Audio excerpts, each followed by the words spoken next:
Gerą dieną visiems. Šiandien noriu pasidalinti tęsiniu dėl pensijų, kur žmonėm buvo sustabdyta, kur ten, kaip sakiau, pirmoji serijai išsideklaravo ir jiems sakė, kad jūs išvykot ir vykite dabar ten, kur nebuvot ir atvežkite pažymą iš ten, kur nebuvot, kad jūs ten pensijos negavot. Tai va, tai šiandien buvo priimtas, ne šiandien, vakar 19 gegužės buvo priimtas sprendimas, tenkino ieškinį iš dalies, nepriteisė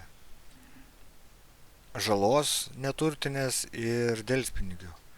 Būtų tai galima skūsti, būtų dėl ko skūsti, bet buvo priimtas sprendimas, kad tie apskundimai vėl temsis guma ir taip toliau ir panašiai, tai toliau neisim, užteks tiek, kiek yra, bent jau savo pinigus atsimušė, o daugiau tai ką? Daugiau tai nieko nebepridursiu. Įdėsiu va video, tenai iškarpiau, kad būtų trumpai ir aiškiai. Tai vat galite susipažinti, kaip tas sprendimas, koksai ten buvo ir apie ką, kam įdomu apie ką tai buvo, tai galite pažiūrėti pirmoj serijai apie pensijas. Ten smulkiau padėliojau visą informaciją. Papildomai noriu padėkoti už paramą Karinai. Tai vat yra moteris, kurie mus parėmė ir viskas, ką norėjau trumpai pranešti.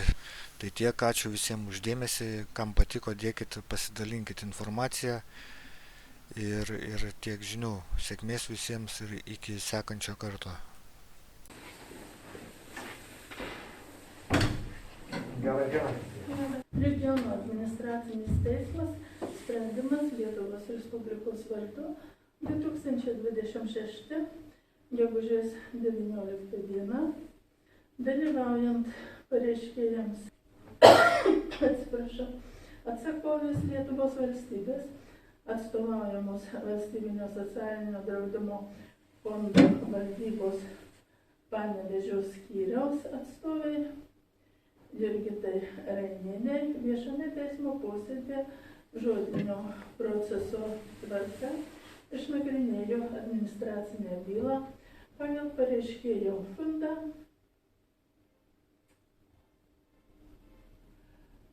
atsakovė Lietuvos valstybė atstovaujamos Valstybinio socialinio draudimo fondo valdybos Panevėžio skyriui dėl nesumokėtų pensijos išmokų priteisimo, žalos atlyginimo ir delspinigių priteisimo. Teismas nusprendžia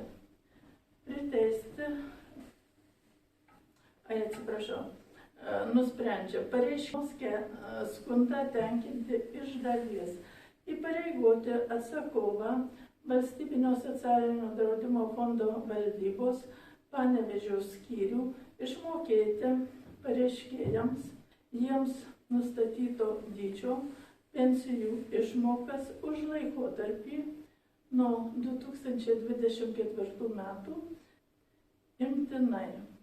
Likusią skundo dalį atmesti.